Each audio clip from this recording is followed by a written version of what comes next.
মলিনাকে এরকম গোল করতে দেখে আমরা এত খুশি কেন? আমরা তো এর আগেও আগুয়েরো, ডিমারিয়া, ক্যানেজিয়া, রদ্রিগেজ বিভিন্ন প্লেয়ারের কাছ থেকে এমন গোল দেখেছিলাম। আমরা উল্লাসও করেছিলাম। কিন্তু এখন হ্যাপিনেসটা আরও বেশি।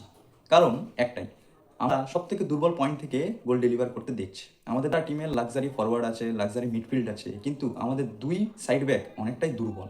সেই সাইড ব্যাক থেকে যখন গোল ডেলিভার হয় এরকম ব্যাঙ্গার, তাহলে আমাদের মনে আনন্দ হবেই।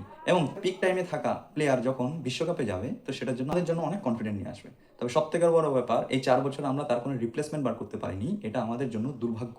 আমরা এত প্লেয়ার ডেলিভার করেছি, কিন্তু আমরা আজ অব্দি আকুইনা, মন্টিয়েল, টাগলিয়াফিকো, মলিনার থেকে বেরোতে পারিনি।